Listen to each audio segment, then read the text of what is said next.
Welcome to a new video. Episode 16 Rana परिवार का आमंत्रण। जब शौर्य ने देखा कि रागिनी और दुष्यंत उसका इंतजार कर रहे हैं तो वो रुक गया और उनको देखने लगा। तभी रागिनी बोली, मुझे यकीन नहीं होता, पहले तुम एक नालायक नकारा थे लेकिन अब एक गुंडे और खूनी भी बन गए हो मुझे। वह अपनी बात पूरी कर पाती उससे पहले शौर्य बोला, मेरे नज़रों के सामने से चली जा, तू खुद माँ कहलाने के लायक नहीं है। तुझे तो शर्म से कहीं जाकर डूब मरना चाहिए। मुझे अपने आप पर शर्म आती है जो तुझ जैसी औरत की ममता पाने के लिए 20 साल तक इंतजार करता रहा। तुझे तो मुझे तभी समझना चाहिए था कि तू एक निहायती स्वार्थी और घटिया औरत है। पता नहीं तुझे किस गधे ने कलेक्टर बनाया। बाहर जाकर इसके बाद समाज में किसी को माँ कैसे होती है इसका ज्ञान कभी मत देना, क्योंकि तू उसके लायक नहीं है। तू एक कुमाता है, कुमाता जो अपने बच्चे को ही जन्म होने पर मरना चाहती थी। आज सिर्फ शौर्य बोल रहा था और रागिनी सुन रही थी। उसकी पूरी लाइफ में किसी ने उसकी बात नहीं कटी थी, लेकिन आज शौर्य ने उसकी बात कटी थी, साथ ही साथ उसे बहुत कुछ सुनाया था। शौर्य फिर दुष्यंत की ओर देखकर कहा, और तुझे तो खुद को एक आईएएस कहना छोड़ देना चाहिए। तू अपनी पत्नी को सही गलत नहीं समझा सकता। तुझे तेरा बेटा आज एक कीड़े की तरह समझता है। तेरी औकात नहीं है खुद को बाप कहने की। मुझे तो अब डाउट आता है कि मेरा जन्म तुझी से हुआ है या तेरी बीवी। शौर्य ने इतना ही कहा और वो रुक गया। उसने फिर एक बार अपनी छोटी बहन को देखा और बोला, तेरा भाई आज भी कहता है तो इस औरत के साथ कभी मत रहना, ये माँ कहलाने के लायक नहीं है, वरना ये तुझे भी उसी की तरह एक घटिया इंसान बना देगी।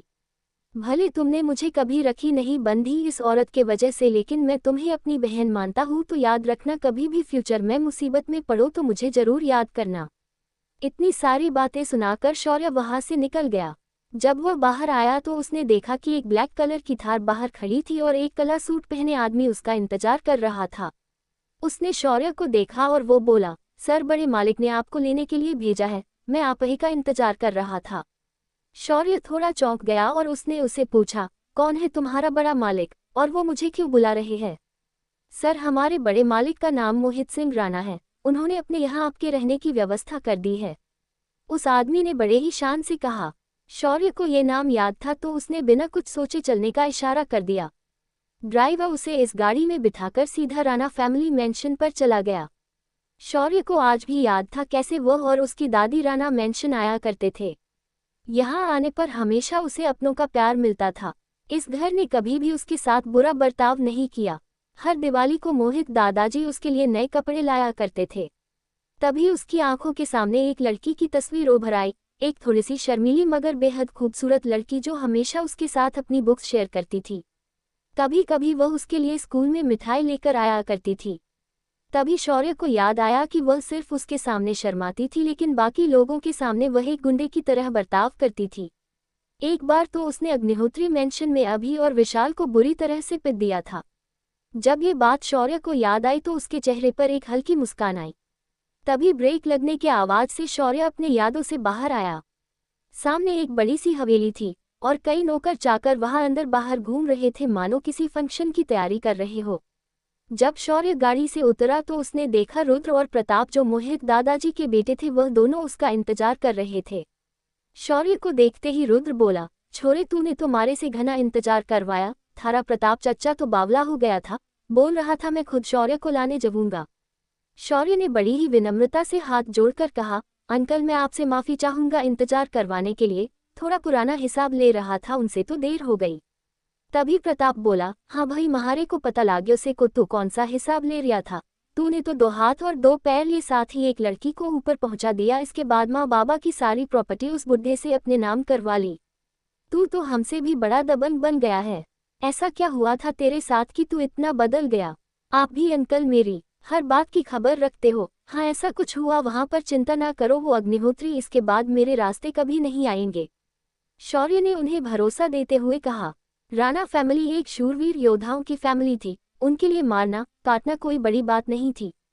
तभी अंदर से निर्मल आंटी की आवाज आई, जो हाथ में एक पूजा का थाल लेकर आ रही थी। शौर्य, तुम तो काफी बदल गए हो, तुम अब पहले से ज्यादा हैंडसम लग रहे हो। उन्होंने शौर्य का तिलक किया और आरती उतारी, फिर उसे अंदर लेकर गए। निर्मल आंटी रुद्र अंकल की पत्नी थी। उन्हें 2 बेटे थे और दोनों आर्मी में ऑफिसर थे। तभी एक और खूबसूरत महिला बाहर आए और बोली, तुम कितना सुख गए हो, उन अग्निहोत्रियों ने तो हद पार कर दी है। उन्हें तो मैं गोलियों से भून दूंगी, इतने छेद करूंगी कि साले घर में चन्नी की जगह अपनी बॉडी यूज करेंगे। ये थी सुहानी आंटी जो एक पुलिस ऑफिसर थी। तभी शौर्य ने झुककर उनके पैर छुए, साथ ही बाकी लोगों के भी पैर छुए और आशीर्वाद लिया। सभी बातें करते करते अंदर आए तो देखा एक बूढ़ा आदमी सोफे पर बैठकर हुक्का पी रहा था। ये थे Mohit Singh Rana, ex major general of Indian army. उन्होंने कारगिल और 72 के जंग में दुश्मनों को दांतों तले चने चबवाए थे। दादाजी को देखते ही शौर्य बहुत खुश हुआ और दौड़कर जाकर उनके गले लग गया। दादाजी ने भी शौर्य के सिर पर हाथ फेरते हुए उसे आशीर्वाद दिया। फिर सारे परिवार वाले शौर्य के आसपास जमा हो गए। आखिर राणा फैमिली शौर्य को इतना दुलार क्यों कर रही थी? क्या वे कुछ छुपा रहे थे? क्या रखा है शौर्य के लिए आने वाले समय में? क्या नियति आज कुछ अजीब खेल खेलेगी? इन सभी सवालों का जवाब जानने के लिए पढ़ते रहिए मेरे साथ पॉकेट नॉवेल पर। एपिसोड 17, दादी का खत लेटर। आज राणा मैंशन में बहुत खुशी का दिन था। आखिर शौर्य, जिसे सबने मरा हुआ घोषित कर दिया था, वह वापस आ गया था। तभी प्रताप ने शौर्य से पूछा, शौर्य अब हमें सच बताओ, असल में तुम समुद्र में कूदे क्यों थे और तुम उसके बाद कहाँ गए थे? तुमने हम क्यों नहीं बताया? जब शौर्य ने ये सब सुना तो उसने एक गहरी सांस ली और बोला, अंकल आपको तो पता है वे लोग मुझसे कितनी नफरत करते हैं। उस दिन भी ऐसा ही कुछ हुआ था, अभी ने मुझे उस रात फंसाया। और शौर्य ने उस बात की पूरी घटना सुना दी। तभी वह कुछ सोचकर रुक गया। उसने अपने मन में सोचा, 1 मिनट में तो डायमेंशन में पिछले 3 महीनों तक रुका था, तो ये लोग सिर्फ 15 दिन क्यों बोल रहे हैं? क्या दोनों जगह समय अलग चलता है? सिस्टम, क्या तुम कुछ जानती हो? सिस्टम जो इंटरनेट से कई सारी जानकारी कलेक्ट कर रही थी। उसने शौर्य को कोई जवाब नहीं दिया। तभी उस तलवार की आत्मा को आवाज आई, मास्टर दीदी अभी बिजी है, मैं आपके सालों के जवाब देती हूँ। असल में उस जगह समय अलग तरह से चलता है। यहाँ के 2 हफ्ते अंदर 3 महीनों के समान होते हैं। ओह तो ऐसा है, अब मैं समझा ये सारा कंफ्यूजन क्यों हो रहा है। थैंक यू मेरे दोस्त, मैं तुम्हें एक बेस्ट नाम दूंगा और बहुत सारी चॉकलेट्स भी दूंगा। शौर्य ने बात को समझकर उसे एक प्रॉमिस कर दिया। फिर राणा परिवार को तरफ देखकर शौर्य बोला, दरअसल मैं समुद्र में कूदने नहीं गया था, मैं तो तट पर खड़ा था और अपने अंदर मचल रहे विचारों को भूलने की कोशिश कर रहा था। लेकिन गलती से मेरा फोन मेरे हाथ से गिर गया, मैं उसे पकड़ने के लिए कूद गया था। मुझे जब फोन नहीं मिला तो मैं बाहर आने लगा, लेकिन मेरी सांस फूल गई तो मैं पानी में ही बेहोश हो गया था। लेकिन जब मेरी आंख खुली मुझे कुछ मछुआरों ने बचा लिया था। वे मुझे अपने साथ उनके शहर ले गए थे। मैं वहां उनके साथ पिछले 2 हफ्तों से रह रहा था और जब एक टेम्पो यहाँ आ रहा था तो मुझे उन्होंने ये छोड़ दिया। शौर्य ने अभी तक का घटनाक्रम एकदम सच्चाई के साथ कह दिया। सभी को शौर्य की बात एकदम सच लगी। तभी मोहित दादाजी बोले, शौर्य अब तुम यहाँ आ गए हो तो तुम अब हमारे साथ ही रह जाओ, तुम्हें उनके पास जाने की जरूरत नहीं है। शौर्य ने ये सुनकर सिर्फ हमें अपनी गर्दन हिलाए और कुछ नहीं बोला। कुछ देर तक इधर उधर की बातें करने के बाद दादाजी ने पूछा, शौर्य अब नौकरी के बारे में क्या सोचा है? दादाजी दरअसल मैं एक बिजनेस करना चाहता हूँ, मैं एक एंटीक शॉप खोलना चाहता हूँ। मेरे पास लागत की सारी रकम है, बस जल्द से जल्द मैं ये काम शुरू करना चाहता हूँ। अरे ये तो बहुत बढ़िया बात है, हमारी कंपनी भी इस सेक्टर में डील करती है और खास बात तो यह है कि इसे तुम्हारी दोस्त आर्या इसे संभालती है। जब दादाजी ने आर्या का नाम लिया तो शौर्य थोड़ा खुश हुआ, लेकिन अपने भाव चेहरे पर आने नहीं दिए। हाँ, आर्या जिसकी याद शौर्य को थोड़ी देर पहले आई थी।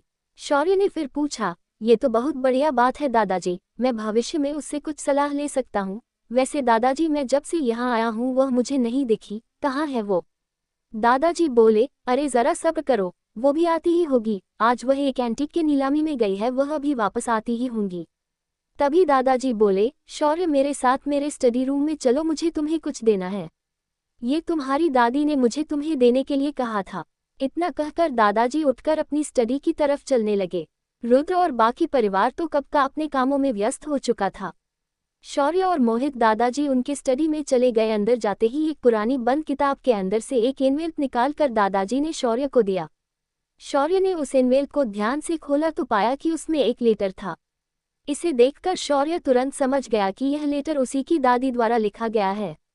लेटर को शौर्य ने ध्यान से पकड़ा और उसे पढ़ने लगा। जैसे जैसे वह पढ़ रहा था उसके चेहरे के भाव बार बार बदल रहे थे। ऐसा क्या लिखा था उस लेटर में? उस लेटर में शौर्य की दादी ने शौर्य से एक वादा लिया था। वादा वह भी शादी करने का, वो भी उस लड़की के साथ जिसे उसकी दादी ने पसंद किया था। शौर्य ने लेटर पूरा पढ़ा तब उसकी आंखों में हल्के आंसू छलक रहे थे। उसने एक गहरी सांस ली और दादाजी से बोला, दादाजी क्या इसमें जो कहा गया है वह सच है? आपको भी पता है को मैं इस लायक नहीं हूं कि मैं आर्या से शादी करूं, मेरी और आर्या की दुनिया अलग है। दादाजी थोड़ा मायूस होकर बोले, शौर्य हमें आर्या के लिए एक ऐसा लड़का चाहिए जो उसे हमेशा खुश रखे, जिसके सामने आर्या अपना दिल खोल कर रख सके और मेरे हिसाब से तुम सही लड़के हो उसके लिए। तुम्हें तो पता है उसका गुस्सा और तेवर कितने खतरनाक है। शौर्य ने जब ये सुना तो वह समझ गया कि राणा फैमिली एक घरजमाई ढूंढ रही है जो उनके बेटी का गुस्सा और तेवर सह सके, और इसके लिए शौर्य से अच्छा बकरा कौन हो सकता है। लेकिन शौर्य जो अब पुराना शौर्य नहीं रहा, कैसे इसमें फंसेगा? तभी एक नौकर ने आकर बताया कि सारी तैयारियां हो चुकी है और छोटी मालकिन भी आ चुकी है। दादाजी मुस्कुराए और तुरंत शौर्य को लेकर नीचे आए। कुछ देर बाद सभी फैमिली मेंबर्स भी अपने सारे काम निपटाकर हॉल में आ गए थे। तभी शौर्य ने देखा कि एक परछाई सीढ़ियों के पास खड़ी है। शौर्य ने उसे ध्यान से देखा। उसने एक सफेद रंग का डिजाइनर वन पीस ड्रेस पहना था। उसने अपने बाल एक चोटी में पिरो दिए थे और उस छोटी को अपने राइट साइड के कंधे पर नीचे छोड़ दिया था। उसकी बड़ी बड़ी भूरी आंखें झुंबर की रोशनी में एक क्रिस्टल की तरह चमक रही थी। उसके गुलाबी ओंठ और उसके नीचे एक काला तिल दिल में हलचल पैदा करने के लिए काफी थे। उसका गोरा रंग उसके ड्रेस को अधिक कॉम्प्लीमेंट कर रहा था। उसके ड्रेस पर सुनहरे धागों से कारीगरी की गई थी। वह इस तरह तैयार हुई थी मानो आज किसी के शादी में आए हो। तभी शौर्य ने सबको देखा तो वे भी ऐसे ही तैयार हुए थे, तो शौर्य को ये सब अजीब लगा। तभी वह लड़की नीचे आए और उसने शौर्य को एक नज़र ऊपर से नीचे तक देखा और उसका चेहरा उतर गया। शौर्य ने देखा कि वह इस बात से बिल्कुल खुश नहीं थी। एपिसोड 18, ये तो जबरदस्ती है। शौर्य ने जब उसकी आंखें देखी तो उसकी नज़रों में अब शौर्य के लिए वह अपनापन नहीं था। आज वह उसे एकदम तुच्छ नज़रों से अपमान भरी भावना से देख रही थी, मानो वह कह रही हो तुम्हारी औकात मेरे आगे कुछ नहीं। शौर्य जो ये समझ गया उसने भी फिर कुछ पूछना सही नहीं समझा और अपनी जगह पर वैसे ही खड़ा हुआ। दादाजी ने ये देखा तो वो आर्या से बोले, बेटा यहाँ आओ, ये देखो तुम्हारा बचपन का दोस्त तुमसे मिलने आया है। जी दादाजी, ऐसा बोलकर आर्या शौर्य पास आए और एकदम ठंडेपन से उसे हाथ मिलाया तो तुरंत शौर्य ने अकड़कर अपने हाथ जोड़कर उसे नमस्कार किया। ये देख आर्या पहले थोड़ा चौंक गई, फिर उसने भी उसे अपना हाथ पीछे लेकर नमस्कार किया। राणा फैमिली के सभी लोगों ने देखा कि कैसे इन दोनों ने एक दूसरे को ग्रीट किया, लेकिन कोई कुछ नहीं बोला। तभी दादाजी बोले, आज परिवार के सभी लोग यहाँ मौजूद हैं तो मैं आपको ये बताना चाहूँगा कि आज मैं एक खुशखबरी आपको देना चाहता हूँ। खुशखबरी यह है कि मैं अपनी पोती आर्या की आज सगाई करने जा रहा हूँ, वो भी शौर्य के साथ। मुझे लगता है आपको इससे कोई आपत्ति नहीं है। जब ये शौर्य ने सुना तो वो खुद शौक रह गया और बड़बड़ाया, ये कुछ ज़्यादा जल्दी नहीं हो रहा है? उसकी यह बात सबको सुनाई दी। तभी दादाजी उससे बोले, बेटा शादी तो आज न तो कल होने वाली थी, तुम्हें ये अब पता चल चुका है तो सगाई करने में क्या हर्ज है? शौर्य इस बात पर कुछ नहीं बोल पाया। उसकी दादी ने उसे वचनबद्ध कर दिया था। कुछ सोचकर उसने आर्या को देखा तो उसके चेहरे पर कोई भाव नहीं थे। वह सिर्फ शौर्य को घूरकर देख रही थी, मानो उसका बस चले तो वो उसे अभी पीट दे। शौर्य ने भी उसकी तरफ देखा और धीरे से हल्की आवाज में उससे बोला, ज्यादा घूर मत, मुझे भी किसी पागल कुत्ते ने नहीं काटा जो तुझसे शादी करूंगा। वो तो तेरे इस बुढ़े ने और मेरी दादी ने मुझे फंसाया है। शौर्य ने कही हुई बात सिर्फ आर्या को सुनाई दी, बाकी किसी ने उसे नहीं सुना था। लेकिन ये बात बारूद के ढेर में माचिस की तीली की तरह थी। इसे सुनकर आर्या मानो पागल हो गई हो और वो तुरंत बोली, रुकिए, मैं अभी शादी नहीं करना चाहती, और मैं अभी छोटी बच्ची नहीं हूँ, मैं भी देखना चाहती हूँ कि यह मेरे लायक है भी या नहीं। तभी दादाजी बोले, तुम्हारे पास तो पूरी जिंदगी पड़ी है इसे जांचने के लिए, अब मेरी बात को मानकर यह सगाई की रस्म पूरी करो। आर्या ने कुछ सोचा और अपना सिर हाँ में हिला दिया। तभी दरवाजे पर किसी की आवाज आए, अरे भाई, आज तो कोई फंक्शन हो रहा है क्या यहाँ? मुझे नहीं बताया। आर्या, तुम मुझे कैसे भूल सकती हो? ये था किरण भंडारी, जो आर्या के साथ उसका बिजनेस पार्टनर था। वह पिछले 2 सालों से आर्या के पीछे पड़ा है, लेकिन आर्या उसे कभी घास नहीं डालती। वह भी राणा फैमिली की तरह एक बड़ी फैमिली से आता है। जब किरण अंदर आया और सबको देखा तो पहले वो खुश हुआ, लेकिन जब उसने शौर्य को देखा तो वो तुरंत बोला, अरे शौर्य साहब, आप तो जिंदा हैं। मुझे लगा घर से बाहर निकलने पर आपने सच में खुद को खत्म कर दिया होगा। शौर्य ने जब ये सुना तो उसने उसकी आवाज में अपने लिए एक घृणा महसूस की। फिर भी शौर्य ने जवाब दिया, हमारी कहाँ किस्मत इतनी अच्छी है कि हमें मौत इतनी जल्दी आ जाए। लेकिन शौर्य आगे कुछ बोल पता, तभी आर्या बोली, किरण तुम यहाँ क्या कर रहे हो इस वक्त? तुम मुझे ऑफिस में मिल सकते थे ना? अब बोलो क्या काम है, अगर कुछ काम नहीं तो तुम वापस जा सकते हो। तभी दादाजी बोले, किरण बेटा आओ, आज आर्या की सगाई हो रही है शौर्य के साथ, तुम भी हमारे खुशियों में शामिल हो सकते हो। जब किरण ने ये सुना तो उसका चेहरा उतर गया, उसने अपने ओंठ भींच लिए, फिर एक गहरी सांस लेकर खुद को शांत करके बोला, अरे वाह, ये तो बड़ी खुशी की बात है। वैसे भी आपको एक अच्छा रेडीमेड घर जमाए मिल गया है। कांग्रेट्स आर्या, तुम्हारी चॉइस इतनी अच्छी होगी मुझे नहीं पता था। जब किरण ये कह रहा था तो उसके बातों में ताना साफ समझ में आ रहा था। तभी शौर्य उसको और मुड़ा और बोला, अबे ओ डेढ़ पसली, ज्यादा फड़फड़ा मत। रिश्ता हमारा हो रहा है, लेकिन तुझे क्यों तकलीफ हो रही है? क्या पेट खराब हुआ है क्या तेरा? जब सब ने शौर्य के मुंह से ऐसी भाषा सुनी तो सब हैरान हो गए। अभी तक जो सबको हाजी हाजी कर बात कर रहा था, अचानक इतना कैसे बदल गया? और तो और वो जो बोलने का अंदाज एकदम गुंडे जैसा क्यों लग रहा है? जब किरण ने यह बात सुनी तो वो और गुस्सा हो गया और आर्या की तरफ देखकर बोला, तो यह है तुम्हारी चॉइस? देखो इसे ये बात किस तरह कर रहा है, ये बिल्कुल बिगड़ा हुआ और निहायती गुंडा है। तुमने भी सुना ना ये किस भाषा में बात कर रहा है? मैं अभी भी कहता हूँ तुम्हें मुझसे अच्छा पति नहीं मिलेगा, अभी भी वक्त है, तुम सिर्फ हाँ कह दो, बाकी सब मैं संभाल लूंगा। उद्धरण चिन्ह। आज पूरे राणा फैमिली के सामने किरण आर्या को ऐसी बातें बोल रहा था जिसे सब सुनकर हैरान रह गए। दादाजी भी कुछ नहीं बोल पा रहे थे। तभी शौर्य किरण के पास आया और उसने एक हाथ से किरण को गले से पकड़कर हवा में उठा लिया और बोला, तूने अभी मुझे क्या बोला? मैं एक गुंडा हूँ? तूने कभी किसी गुंडे को देखा है? कभी उसकी मार खाई है? वो मेरी तरह नहीं होते, वो सिर्फ किसी के कुत्ते होते हैं और दूसरों के इशारों पर काम करते हैं, लेकिन मैं एक शेर हूँ जो किसी के आगे दुम नहीं हिलाता, और मैं जब मारता हूँ ना तो जिंदगी भर अपाहिज बनाता हूँ। फिर शौर्य ने आर्या के आंखों में देखा और अपने दूसरे हाथ से किरण का हाथ पकड़ा और जोर से मरोड़ दिया। हड्डियां चूर होने की साफ आवाज सभी को सुनाई दी। उसी के साथ किरण के मुंह से चीख निकली। तभी शौर्य ने सबके सामने जोर से कहा, जिंदगी में इसके बाद आर्या के आसपास भी मत आना। आज तो सिर्फ हाथ गया है, अगली बार गर्दन चली जाएगी। इतना कहकर उसे कचरे की तरह दरवाजे के बाहर उछल दिया। किरण सीधा जाकर बाहर की दीवार पर टकराया और उसकी कुछ और हड्डियां टूट गई। तभी शौर्य ने राणा फैमिली को देखकर कहा, आप सभी ने अब तक मेरी एक साइड देखी है, मेरी दूसरी साइड कुछ ज्यादा ही खतरनाक है। अगर आपको लगता है कि मैं अभी भी इस लड़की के काबिल हूं तो मैं शादी के लिए तैयार हूं, क्योंकि मैं अपनी वजह से किसकी जिंदगी बर्बाद नहीं करना चाहता। तभी इतनी देर से चुप खड़ी आर्या बोली, मैं इस शादी के लिए तैयार हूँ। भाई आखिर यहाँ हो क्या रहा है? कभी लड़की हाँ कहती है तो कभी ना कहती है, क्या है इसका कारण? एपिसोड 19 ब्लड जेड की रिंग। राणा मेंशन में शौर्य और आर्या की सगाई हो रही थी और घर के बाहर एक आदमी बेहोश होकर पड़ा था। तभी उसके कानों पर एक आवाज सुनाई दी और उसके शरीर से कुछ टूटने की आवाज सुनाई दी। ये उसका दिल था जो अभी आर्या की आवाज सुनकर टूटा था, और ये आदमी किरण भंडारी था जिसे शौर्य ने पीट दिया था। जब सभी ने आर्या की हाँ सुनी तो सब हैरान होकर आर्या को देखने लगे। तभी आर्या आगे बोली, लेकिन मेरी एक शर्त है, शौर्य को हमारी शादी तक मेरी कंपनी में सबसे लोएस्ट लेवल एम्प्लॉय से लेकर सबसे ऊंची पोस्ट तक पहुंचना होगा।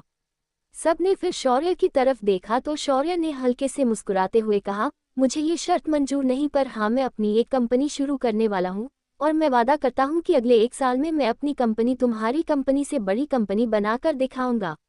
अगर मेरा चैलेंज मंजूर है तो मैं भी शादी करूंगा, वरना वैसे तो मेरी कोई इच्छा नहीं तुम्हारे साथ शादी करने में। जब शौर्य की बात सभी ने सुनी तो तभी रुद्र अंकल बोले, छोरे तूने तो तुम्हारा दिल जीत लिया, तू तो असली मर्द है जो खुद को साबित करेगा। तभी दादाजी बोले, ये बात तुमने सही कही है, शाबाश बेटा, तुम्हें जितना इन्वेस्टमेंट चाहिए उतना मैं तुम्हें दूंगा। तभी प्रताप अंकल ने कहा, शौर्य तू तो बड़ा खिलाड़ी है, तूने आर्या को चैलेंज किया है, उसकी कंपनी पहले से ही करोड़ों की कंपनी है, अगर तुम उसे हरा पाए तो मैं तुम्हें वादा देता हूँ कि उसका हाथ तुम्हारे हाथ में खुशी खुशी दे दूंगा।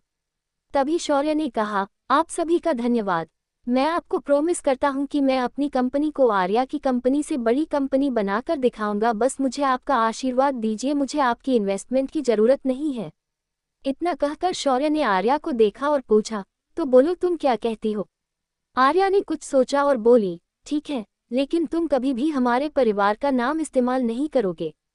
शौर्य ने अपने कंधे उचकाकर कहा, ठीक है, मुझे भी उसकी जरूरत नहीं पड़ने वाली। तभी दादाजी सिचुएशन को संभालते हुए बोले, अगर तुम दोनों इस बात पर एग्री करते हो तो सगाई की रस्म पूरी की जाए। प्रताप अंगूठी लेकर आओ। तभी प्रताप ने 2 अंगूठी के छोटे बॉक्स लाए और दोनों के हाथ में एक एक दे दिया। तभी शौर्य ने अपनी जेब में हाथ डालकर एक सुनहरी रत्नजड़ित अंगूठी निकाली और बोला, अंकल मेरे पास यह एक एंटीक अंगूठी है जो मैं आज इसे आर्या को पहनना चाहता हूँ। सभी ने शौर्य के हाथ में जो अंगूठी थी उसे ध्यान से देखा। वह बेहद खूबसूरत और प्राचीन डिजाइन से बनी हुई थी। उसमें लगा हुआ लाल रत्न ब्लड जेड था। तभी आर्या बोली, ये तो रिंग ऑफ ब्लड का मिसिंग कलेक्शन है। इसकी मेल रिंग लास्ट ईयर एक ऑक्शन में 300 करोड़ में बिकी थी। शौर्य ने तो इसे ऐसे ही अपनी स्टोरेज के खजाने से निकाला था क्योंकि उसके पास बाकी अंगूठियां मर्दों की थी। अब मन ही मन वह पछता रहा था। उसके 300 करोड़ आज उसकी आंखों के सामने किसी और की अमानत बनने जा रहे थे। फिर भी अपने दुख को छिपाते हुए शौर्य मुस्कुराया। तभी आर्या ने उसे अंगूठी पहनाई और अपनी अंगूठी पहनाई जाने का इंतजार कर रही थी। शौर्य ने भी नकली मुस्कुराहट के साथ आर्या को अंगूठी पहनाई। उसके बाद पूरी फैमिली ने बैठकर डिनर किया। फिर डिनर के बाद शौर्य घर के पीछे जाने गार्डन में आया और इधर उधर देखने लगा। तभी उसे आर्या वहां खड़ी मिली। शौर्य तुरंत उसके पास गया और बोला, क्या बात है, मुझे तुमने अकेले यहाँ मिलने क्यों बुलाया?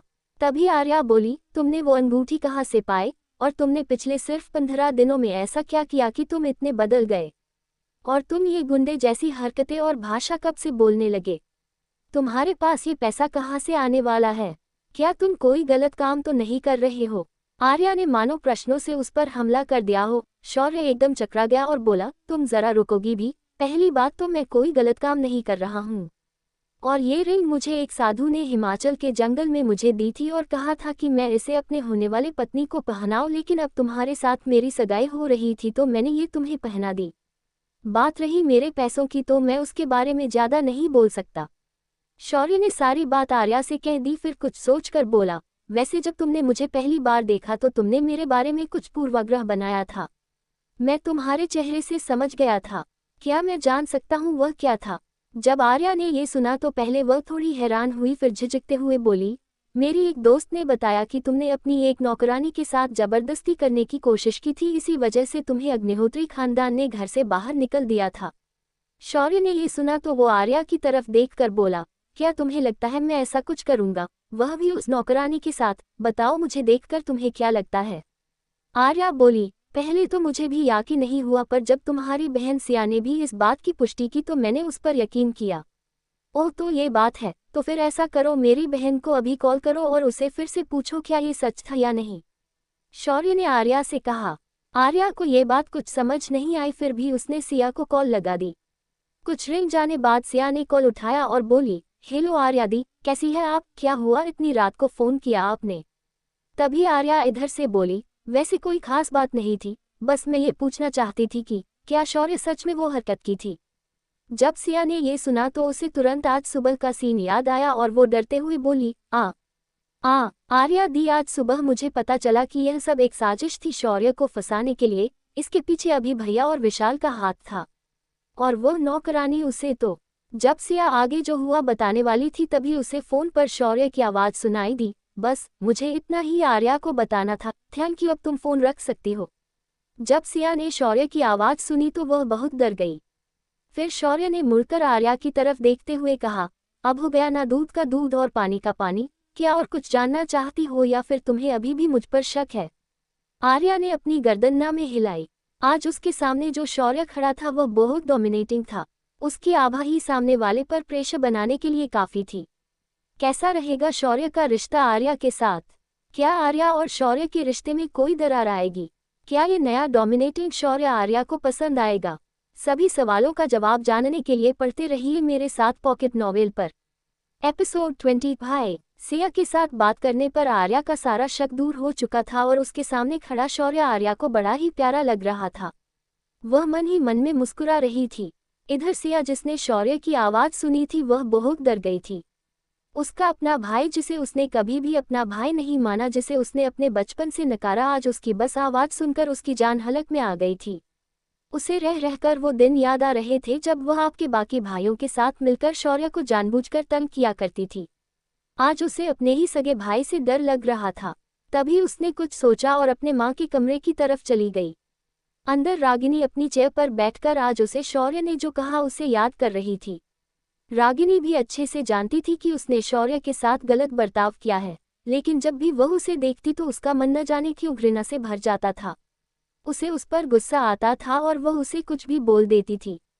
लेकिन आज उसने उसे कुछ बोलने का मौका तक नहीं दिया और उसने उसे उसके मां होने पर सवाल उठा दिया था। आज उसके ऑफिस में भी उसने अपने स्टाफ को उसके बारे में कहते हुए सुना, अरे अगर तुम मां बनने वाली हो तो रागिनी मैडम से दूर रहना, वो औरत कभी भी मां कहने के लायक नहीं है।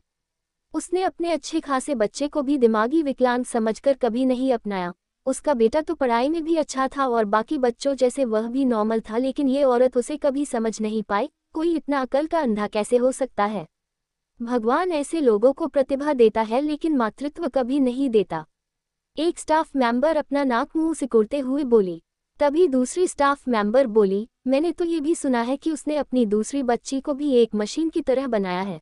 उस लड़की में कोई इंसानी भावना है ही नहीं। अरे बाप रे, हमें भी उस औरत से सिर्फ काम से काम रखना चाहिए। वो एक कुमाता है, कुमाता। तभी दरवाजे पर कनोक की आवाज से वह अपने ख्यालों से बाहर आई। उसने दरवाजा खोला तो सामने सिया खड़ी थी। सिया को देखकर रागिनी ने उसे अंदर आने दिया और बोली, सिया क्या बात है तुम यहाँ इस वक्त? तभी सिया ने दबी हुई आवाज में कहा, माँ क्या सच में आप मेरे भाई से इतनी नफरत करती हो कि आप उसे मारना चाहती थी? और आज शौर्य ने जो सुबह आपको कहा कि आप एक ऐसी औरत हो जो माँ के नाम पर कलंक है, अब आप मुझे सब सच बताएंगी कि क्या है असली वजह जो आप मेरे भाई से इतनी नफरत करती है? उसने आज आपके कैरेक्टर पर सवाल किया था। क्या वो आपकी कोई नाजायज औलाद था? जब रागिनी ने अपनी बेटी के मुंह से ऐसी बात सुनी तो वो सनन रह गई। फिर वो दर्द भरी आवाज में बोली, दरअसल तुम्हारा भाई जन्म के समय एक मानसिक विकलांग पैदा हुआ था। डॉक्टर्स के मुताबिक वह ज्यादा दिनों तक जीवित नहीं रह सकता था, पर तुम्हारी दादी ने उसे कई जगहों पर दिखाकर उसे ठीक करवा लिया, लेकिन तब तक मैं अपनी आईएएस की ट्रेनिंग के लिए चली गई थी। फिर रागिनी ने अपने आंसू पोंछे और आगे बोली, जब मैं वापस आई तो मेरे पास उसके लिए वक्त नहीं था क्योंकि तुम्हारा जन्म हुआ था। धीरे धीरे उसमें और मुझ में दूरियां बढ़ती गई, फिर भी वह हमेशा मेरा इंतजार करता था। कई बार वह मुझे मिलने आता था, लेकिन जब मैं उसे देखती थी तो मेरे अंदर की माँ उसके साथ रिएक्ट नहीं कर पाती और मैं उस पर गुस्सा हो जाती थी। तुम्हारे पापा भी उसे कभी अपना नहीं पाए क्योंकि उन्हें भी ऐसा ही लगता था। लेकिन आज जो मैंने अपनी आंखों से देखा, उसे देखकर मैं समझ चुकी हूँ कि आज वो इंसानों को कीड़े मकोड़ों की तरह मारता है, उसकी जिम्मेदार मैं खुद हूँ। पता नहीं आगे क्या होगा, लेकिन मैं तुम्हें बताना चाहती हूँ कि मैं उसकी सबसे बड़ी गुनहगार हूँ। लेकिन तुम उसे अपनाओ, उसे कभी नफरत मत करना। आज भले ही वह इतना बदल गया है पर वह तुम्हें कोई नुकसान नहीं पहुँचा सकता। हो सके तो उससे माफ़ी मांगो और उसे फिर एक इंसान बनाने की कोशिश करो। मैं एक कुमाता हूँ जो अपने घमंड में भूल गई थी मैं किसकी माँ हूँ। इतना कहकर रागिनी अपना सीना पिटकर रोने लगी। पहली बार किसी ने उसे आज एक सामान्य स्टाफ ने क्रिटिसाइज किया था, आज तो पीठ पीछे हुआ है, कल पता नहीं कोई उसे उसके मुंह पर सुना दे। तभी दुष्यंत कमरे में बड़े गुस्से के साथ दाखिल हुआ। उसे ऐसा देखकर रागिनी ने पूछा, अब आपको क्या हुआ, आप क्यों इतने गुस्से में हो? तभी दुष्यंत गुस्से से बोला, वो कमिश्नर मुझे बाप होने का मतलब समझा रहा था। उसने आज मेरे मर्द होने पर शंका जताई। उसका कहना है कि शौर्य मेरा बेटा नहीं बल्कि किसी और का बेटा है, इसीलिए तुमने उसे जन्म से ठुकराया है। आज उसने अपने बेटे के आईपीएस बनने पर अपने बेटे की वाहवाही करी और मुझे बोला तुम बाप कभी नहीं हो सकते जिसने अपने होनहार बच्चे को घर से बाहर निकल दिया। जब दुष्यंत की बात रागिनी ने सुनी तो उसके दिल पर और ज्यादा चोट पहुंची। उसके रुके हुए आंसू फिर बहने लगे। इधर उसे देखकर दुष्यंत बोला, अरे अब तुम क्यों रो रही हो? ये सब उस लड़के की वजह से हुआ है। मैं कल ही किसी को बोलकर उसे इस शहर से गायब कर दूंगा। मैं उसकी शक्ल भी नहीं देखना चाहता। तभी सिया बोली, आज शौर्य एकदम ठीक कह रहा था। पापा आप बाप कहलाने के लायक नहीं हो, आपने उसे कभी अपना बेटा माना ही नहीं। ऊपर से जब इस बात पर सवाल उठाया तो आपको इसमें भी उसकी गलती दिखती है। आप दोनों अपने पावर के नशे में अंधे हो गए थे, लेकिन माँ को थोड़ी अक्ल आई है, पर आप वैसे के वैसे है। आपको पता है ना, वो लोगों को मारने से पहले अपनी पलकें भी नहीं झपकाता, और आप उसे मारने की बात कर रहे हो। उल्टा आपको उसके पैर पकड़कर माफी मांग लेनी चाहिए। तभी कमरे में एक जोर की आवाज हुई और दुष्यंत ने सिया के गाल पर जोरदार चाटा मार दिया। अब क्या होगा आगे? क्या सिया भी शौर्य की तरह घर छोड़कर चली जाएगी? क्या रागिनी शौर्य से माफी मांगेगी? जानने के लिए बने रहिए हमारे साथ सिर्फ पॉकेट नॉवेल और novel boy don YouTube channel पर। Subscribe for new videos.